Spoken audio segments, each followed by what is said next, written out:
Hi, therapy issuers. Thank you for joining in on our conversation between licensed mental health professionals. This is not meant to substitute a relationship with a licensed mental health professional. Should you become triggered or begin experiencing a mental health crisis, please go to your nearest mental health hospital, emergency room, or dial 911 or 988. And always remember, we are human first and therapist second. Follow us on Instagram, Twitter, Facebook, TikTok, and subscribe to our YouTube channel using the handle at Crave Counseling. This is Therapy Ish.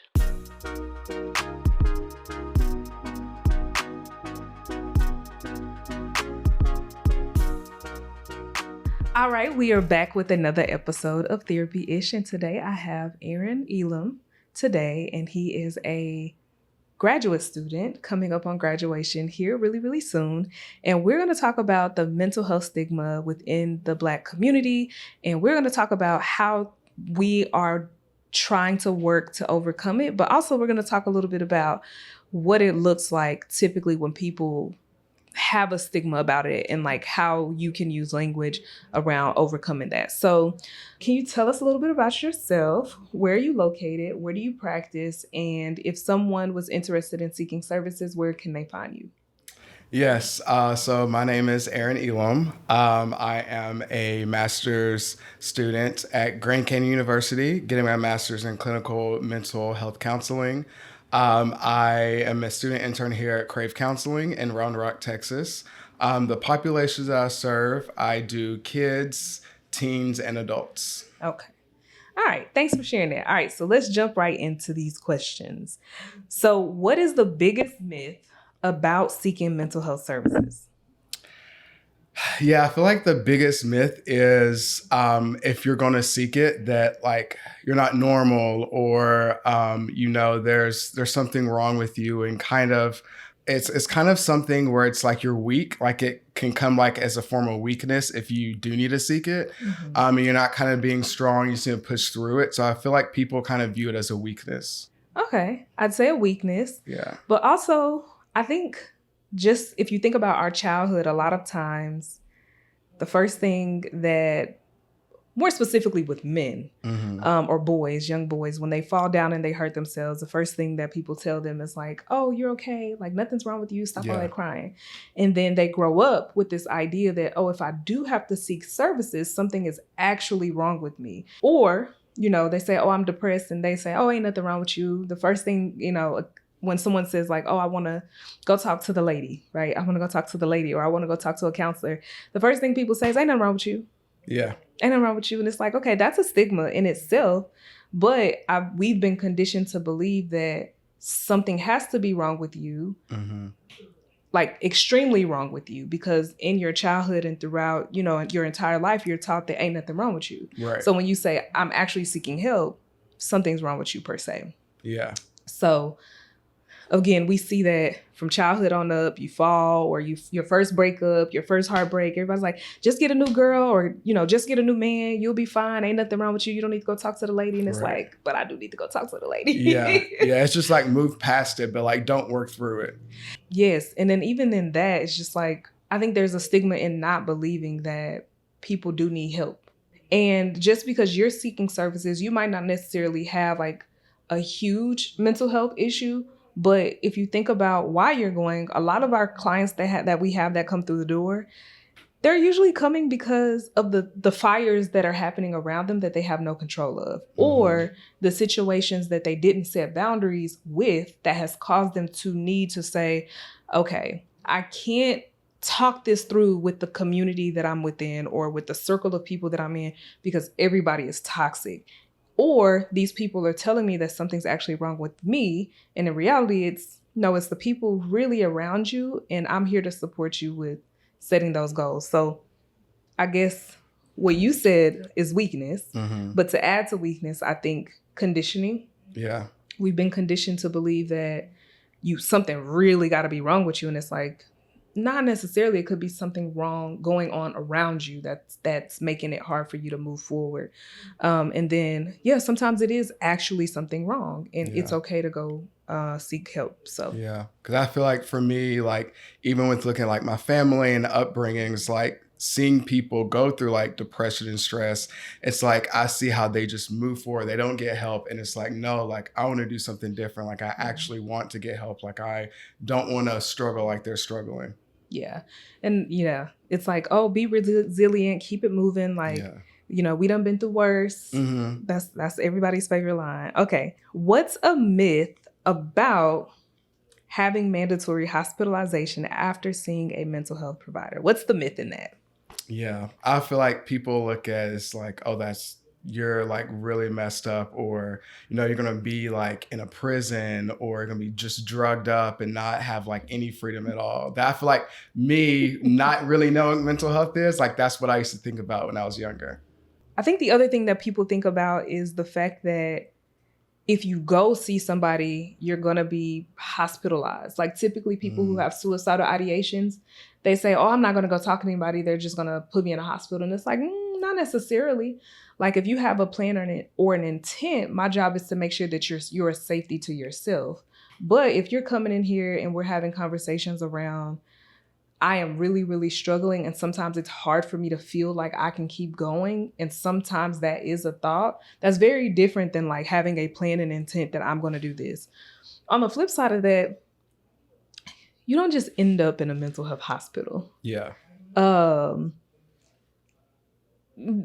there are some instances where, families try to do the whole intervention thing and they like trick their family members into going and I use that in air quotes, trick them into going to get the help that they need. And in reality, they don't have to stay, depending on how old they are. They literally do not have to stay. Now, sometimes there's a situation where there's like, it's court ordered for them to seek certain types of treatment. But usually like the clients have a choice. Like if you're in trouble and they're saying, oh, you need to go seek services, they're not going to just throw you in a hospital. Like that's not how that works. Now, back then, back in the day, there were instances where people were just like, oh, they're incapacitated, so you need to hospitalize them. And that was when mental health was institutionalized. And I think that that's why they got away from institutionalizing mental health, is because it was harmful to people, because you have people who were going about it with malicious intent. Now, I know there's a whole rabbit hole around it, but I think I just wanted to make sure that like people are aware that you don't just get thrown into a mental health hospital. Now, you do need to make sure that you understand the possibilities if you go into a mental health hospital to seek treatment. Right. But if you're going to like a general outpatient therapy office and you're struggling with stress, anxiety, depression, and maybe if you are even struggling with suicidal ideations, that doesn't mean that you're going to end up in a hospital necessarily. It just depends on what symptoms are you presenting and how severe are they, and is the clinician licensed to actually treat your level of care? Yeah. I've definitely feel that, because I feel like a lot of people view it as like, oh, if I say too much, then they're automatically going to throw me in there and I'm going to lose everything, my freedom and all this. What is it? The grippy sock vacation is what they call it. I don't even know where they got that. What does that even mean? I don't know. I still don't get the grippy sock part of it. I don't know I really don't. And I've worked in a mental health hospital. So when people say that, I'd be like, what is a grippy sock? Maybe I just need to do my research. I don't know. Okay. But also I think clients just, when they do, like I think people just need to become a little bit more aware around the language. Oftentimes I've gotten clients that are like, okay, I need you to prescribe me something. And I'm like, yeah, I don't prescribe medication. Yeah. I appreciate you for having that much faith in me to think that I can give you some medication the first time I see you. But I am not a physician, and I cannot do labs. I can't test your levels. So I can't help you there. I can talk to you about it and we can process it.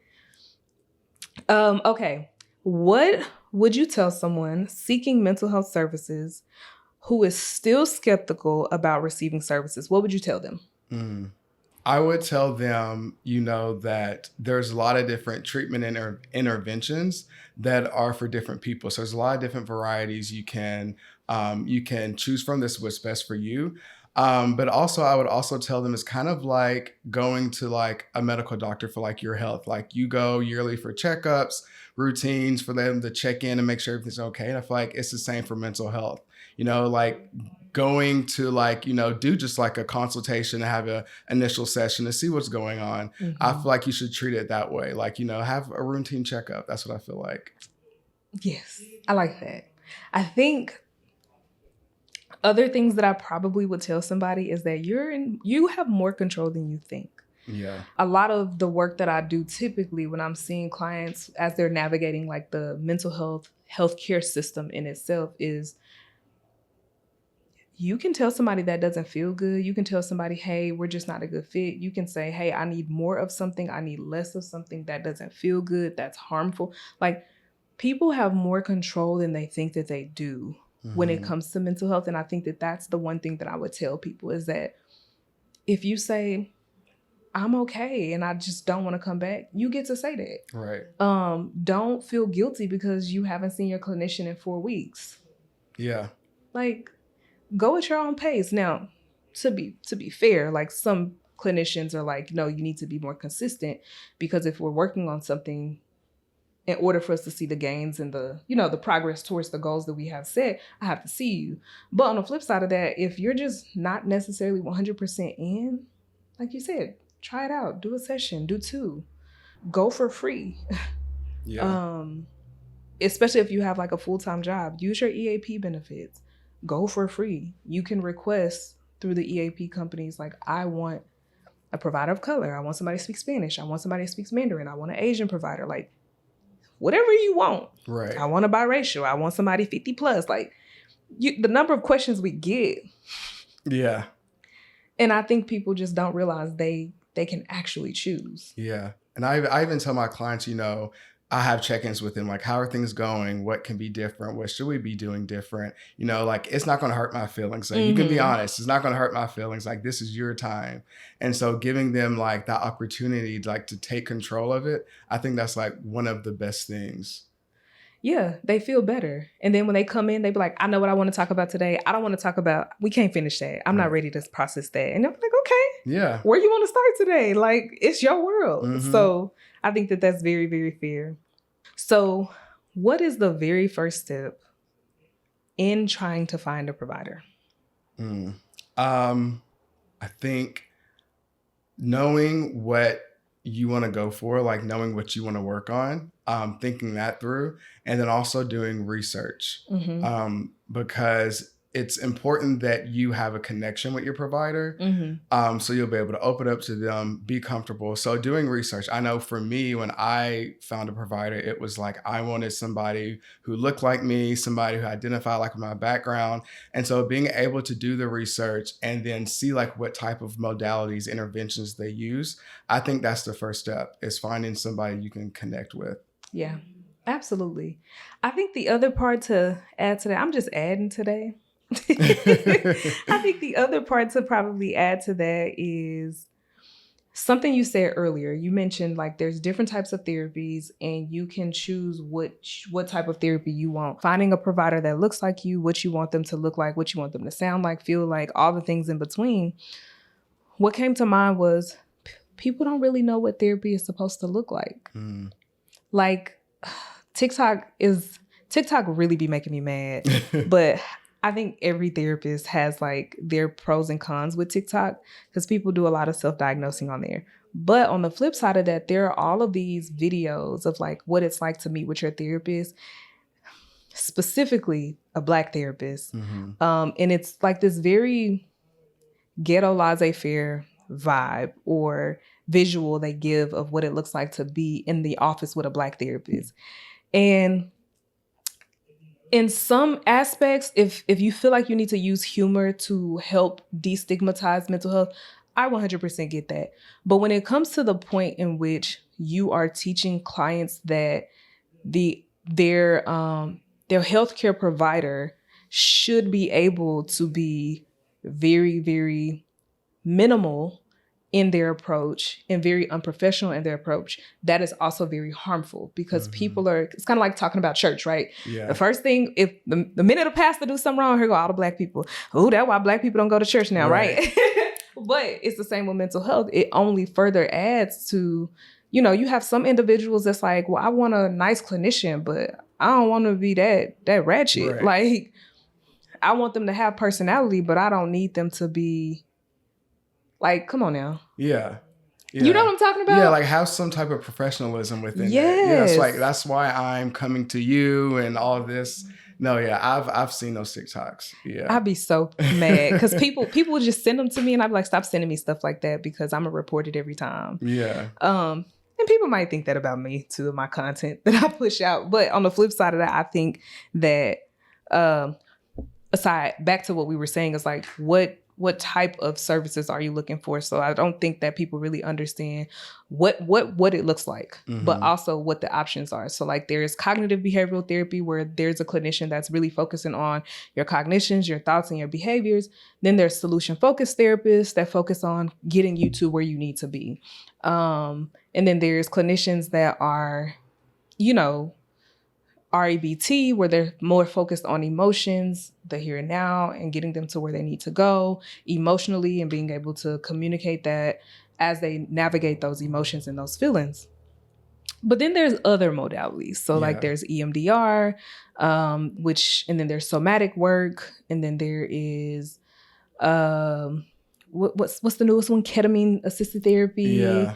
There's psychedelic assisted therapy in some states where it's legal or in some countries where it's legal. So I think that when people know that, like, there's a talking piece to psychotherapy, but there may also be like a somatic behavioral exposure, whatever type of aspect to it. It's not just you come to therapy and talk. There may be some training pieces. There may be some coaching pieces. There may be it could be very blended. Yeah, definitely. And I've learned that a lot where I do my internship here, because it's like having kids and teens and adults, especially the kids and the teens, because the teens sometimes are in between like wanting to do play therapy and just want to like vent about what's going on and just talk and like just having somebody to talk to. So it's like, researching, finding somebody who, is able to shift through all those different modalities too. Mm-hmm. All right. So what is a consultation and what does that look like? Like when a client is asking for a consultation, what can they expect? Yeah, so I feel like, the consultation is just like kind of like a meet and greet a little bit, kind of, the therapist getting to know the client getting to know the therapist. For me in my consultations, it's me starting out like with the intro, who I am, what I do, modalities that I use, and kind of what I specialize in my population. So I want to make sure they have information about me to make them feel comfortable. Okay, like I can move on with this clinician. And then for the client, for the counselors also knowing what the client's there for, like have they been to therapy, what they're looking to get out of it, the reason coming. So I kind of feel like it's kind of like a meet and greet and gaining information, and also gives the client time to ask any questions they might have, because they still could be hung up on it. So it's kind of giving them that information and like kind of putting the ball in their court to like schedule an initial session. Okay. What is a consultation not? What is it not? Mm-hmm. It is not a therapy session. So it won't be like giving you homework, and not even going into detail about everything. It's kind of like an overview of everything. Mm-hmm. Mine usually lasts about like 15 minutes or so. So it's kind of brief. So it's not a full session. It's not diving into everything. It's very brief. Okay. I wanted to make sure I pointed that out, because we do get some clients that are like, I want a consultation. And we're like, okay, they're 15 minutes. Right. They are 15 minutes. Like that's the warning, right? And then they get scheduled like, okay, well, I need to work on this and I want to do this and I want to do that. And then, can you help me with this? And can you help me with that? Which is great, right? Because it's a brief. Yeah. But then sometimes it's like, well, I had a situation that happened yesterday. Okay, now you're transitioning to therapy because now it sounds like you're asking for like immediate support or immediate advice, when in reality it's, what are your top 3 issues of concern? Yeah. And what are you looking for in a therapist? What do you want? Like, what's your approach? Are you wanting somebody that's going to be direct with you? Are you just looking for somebody to listen? Are you wanting to process? Are you needing to set boundaries? And also, like you mentioned, trying to see if it makes sense. Yeah. Yeah. Yeah. I think it's kind of seeing if, there can be a connection there to like move on to sessions. And what a lot of people don't sometimes realize is that a lot of clinicians actually don't offer consultations. Or if they do, they probably charge. But for the most part, because I don't do consultation, I'm just throwing it out there. Not because I don't want to do them. It's just time-wise, I just don't have the time or the capacity when I'm with clients every day. And so it's okay to not get a consultation. So I'm just putting that out there. It's okay to not get a consultation because sometimes it's like meeting your physician. You don't talk to them before you go in and meet with them. You just, you go in and you be like, oh, well, I won't be back, right? And that's also okay. So if you come across a clinician that you're interested in, and they share that they don't do a consultation, that's also okay. You can just treat it like you would any other healthcare provider. Therapists don't get paid for that time. And so sometimes either one, they just literally don't have the capacity to do one, or two, they got to a point to where they were doing so many consultations that it took up time where they could have been with clients. Yeah. So, okay. All right, we're down to the very last question. Okay. What is the hardest thing about being a healthcare provider trying to fight against a system that was created on Black bodies through various harmful research trials? So to be specific, I could not necessarily find specific Black mental health research trials outside of like some of the prison studies, but just in general, like Tuskegee trials, all the things that has happened in healthcare with hysterectomies, abortions, and like how some of that stuff came about on Black bodies. So how do you navigate trying to reduce the stigma in mental health while also still operating within a system that was built on the harm of Black bodies? Yeah. I feel like that could be challenging because it's like when we think about like the Black community, we think about like us not being paid attention to, like we're like, the last to like really people care about, get information to, have accessibility.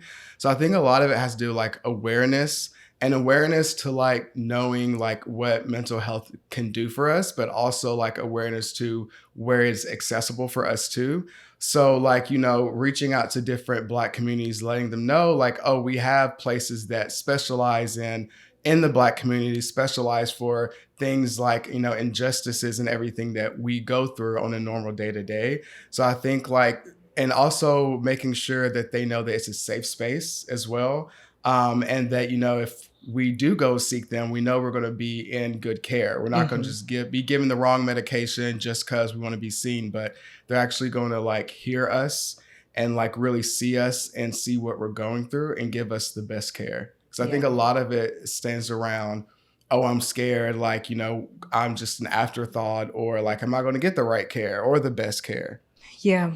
I think for me in operating within a system, healthcare system just in general, like health insurance, like there's a lot of things that are very scammy in the healthcare industry. But that's for another episode, right? So I think that what helps me stay committed to being a healthcare provider in the industry is the fact that, like you said, I'm going to make sure that I try my best, right? Like not every client is going to be accepting of my approach, right? But I try to make sure that I create a space that is as safe as possible, while at the same time making sure that I am advocating, right? Like going down and protesting, not necessarily protesting. I'm not a protester. I'm gonna put that out there. But going down and having conversations with the commissioners, being in the city council meetings, talking about resources for mental health services, partnering with nonprofits that offer free services. I think that being able to advocate within the system helps providers stay sound when they feel like their purpose is still present. And so that kind of helps remain optimistic in a system that's not necessarily meant for us. Right. Yeah, I definitely think that like getting information with legislation and with the communities and everything, I think that's very important. I think just having the right resources out is a big thing. I feel like the past few years we've gotten better, but of course there's always room to grow. But I think a lot of it is getting the resources out there. I feel like, especially in the Black community, a lot of people, they don't seek it.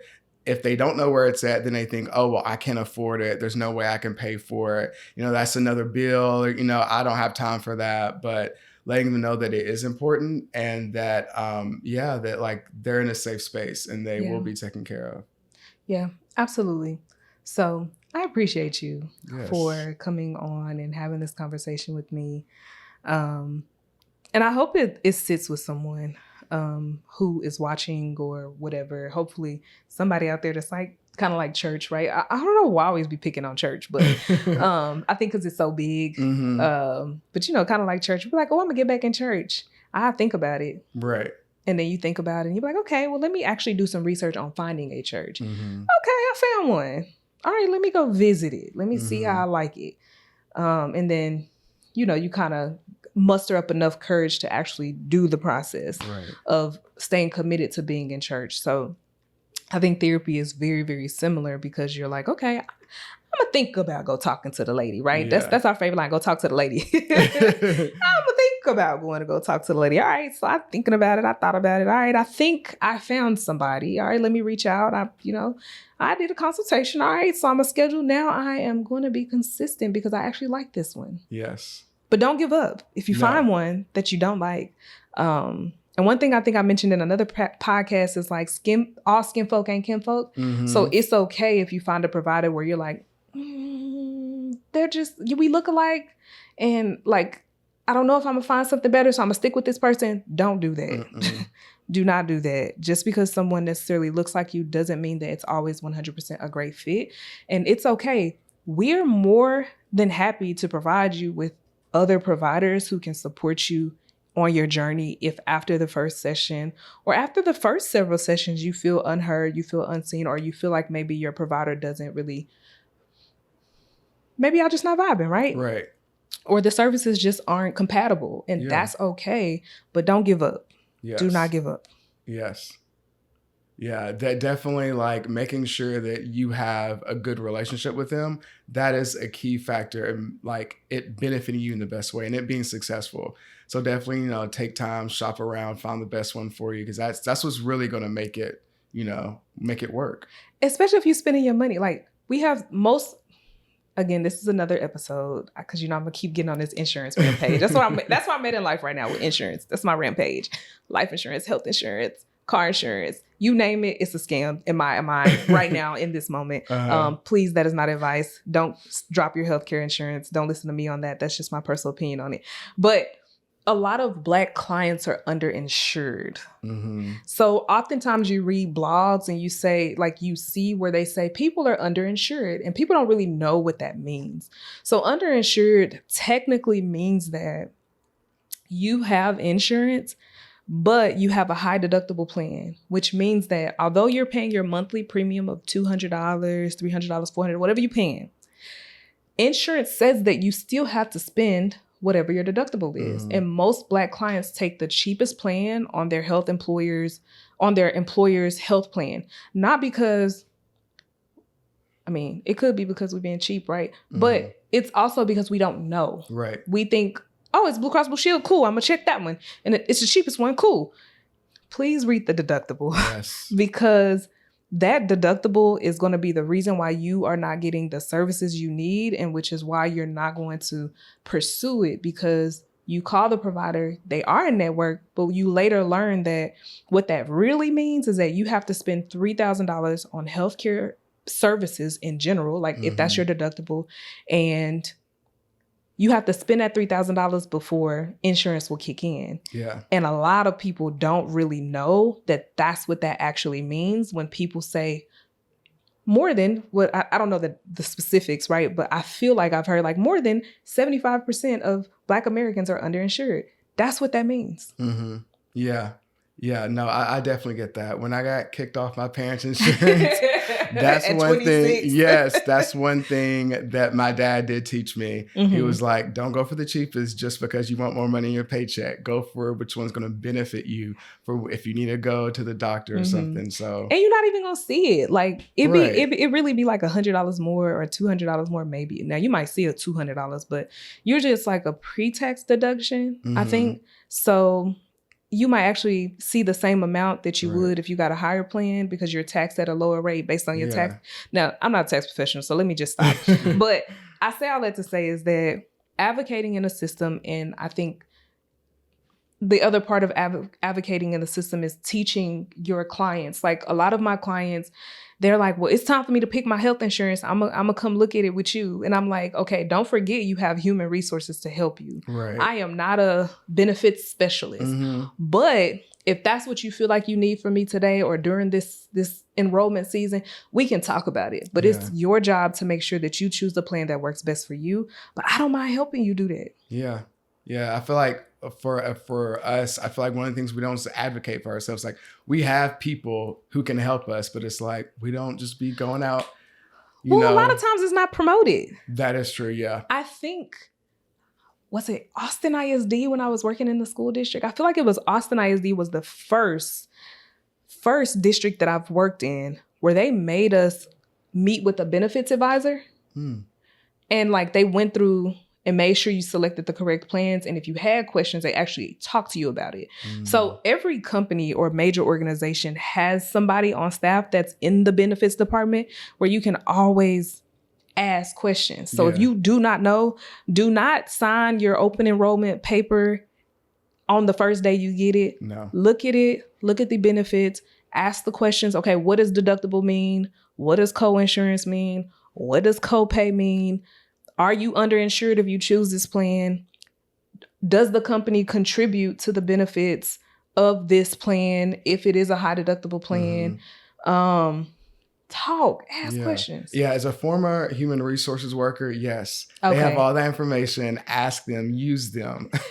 Literally, there's like somebody on staff and their title is probably like benefits manager, benefits advisor. They see that stuff all day, every day. And they know it. They get trained to help you choose. That's what they get paid to do, whether you see them or not. And they know the best options. They know the best with everything. Yeah. Okay. But I digress. Thank you for joining me today with this conversation. How can people find you if they want to, seek you out for services and different things? Yes. If you go to the cravecounseling.com website, I am on there under the Round Rock team. I am open availability right now from 4 to 8 on Mondays and Tuesdays. But yeah, I'm here in Round Rock, Texas at Crave Counseling. We outside. Yes, we here. We here. All righty. Thank you guys for joining us for another episode. Hopefully this one was equally as entertaining, but thanks again. Thank you.